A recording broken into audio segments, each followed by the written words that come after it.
I'm Sherry, this is Todd. I'm Todd. And welcome to Tamale Making Day here at our house. So we're gonna get started by getting the meat cooking because that takes the longest. What do you got here, Todd? This is the bottom round. We have 5 pounds of beef. 5 pounds of beef. Today we're using the Instant Pot because we can cook this meat in about an hour and a half, I think it is. So what we're gonna do is we're gonna cook the meat in the Instant Pot, and we have our onion, and we have our garlic, and we have our red chili powder because we're making red chili beef tamales, and a little bit of salt. I'm just going to put everything in the Instant Pot. Yep. And then we'll get it going. This recipe will make about 4 dozen 4-ounce tamales, so that's pretty decent, pretty good meal. So your corn husks are going to come dry, and it's really important that you soak them. All you do is put them in a sink with some warm water and let them soak for about 20 minutes. So the next step in making tamales is making the masa. First of all, what masa is, it is a nixtamalized field corn. It's the only corn that's actually 100% digestible because of the nixtamalization process. Completely different than cornmeal. Now, obviously you can get the Tucson Tamale masa mix. For this one, because it's the Red Chili Beef Tamales, we're actually going to add red chili paste in a vegetable oil, and we have 4 cups of chicken stock. And the way you want to do it is you want your liquids to go in first. Then go ahead and start your mixer on a low speed. Put your red chili paste in. Gradually add the masa mix in. We got it all in there. We're going to add just another cup of water to it. So now that we have everything in there, we're going to let this mix for at least 10 minutes. And you want to go, once it's all fully blended, you want to go ahead and you want to turn it up to about a medium speed. So the meat has been cooking for an hour and 15 minutes. I put on my trusty apron because this is the splashy part. Just 2 forks, and we're just gonna shred it. After you shred it, you're gonna wanna add some of the juices back in. So that way, as the meat is cooling, it's gonna absorb all of this juice and the flavor and help infuse it. It's just gonna be delicious. Okay, so Now the magic begins. now the magic. It's very important that you have the meat cooled.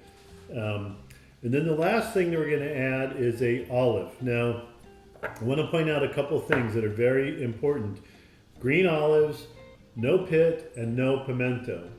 And then another very important thing about your corn husks is there's actually 2 sides to the corn husk. There's the inside and the outside. And if you just feel it with your fingers, you can see one side is a little smoother and one side is more ribbed.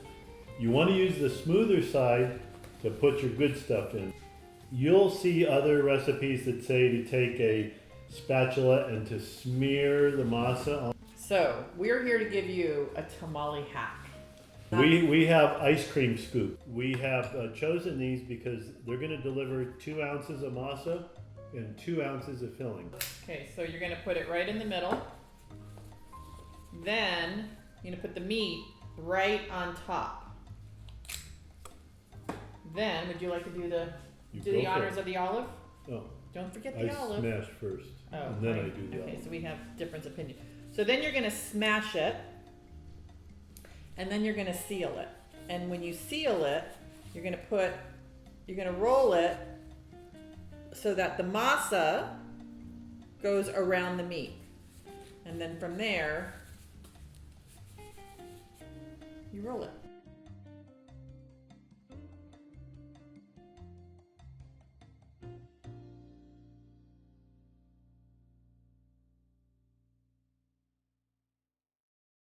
So now it's time to cook the tamales. Yay! So you want to start out with your standard pasta pot and put about 2 inches of water. Really important that if you're cooking tamales all day, that you maintain 2 inches of water. We're gonna steam it, so it's got the holes in it. And you want to load the tamales with the tail side down, and you want these tamales to stand up. So we're just gonna fill up this pot. Good job, honey. Here's Good job. here's we get our Cheers. beer. So let's unwrap some happiness. Yeah. Oh my gosh, that looks delicious. Mm. You smell the chili, the red chili. Incredible. So we've been making tamales for many years, and it doesn't get old. And I know you probably can't see it, but there's my olive. Oh, That meat is good. that's a treat. The Meat's masa. tender. The meat is very tender. The masa is light and fluffy. And even though they're chilies, they're mild, so there's not really any spices. Just a It's tad- flavorful. Right, it's I'm all gonna- flavor. The olive. Very little heat. So, anyway, cheers to you. Cheers.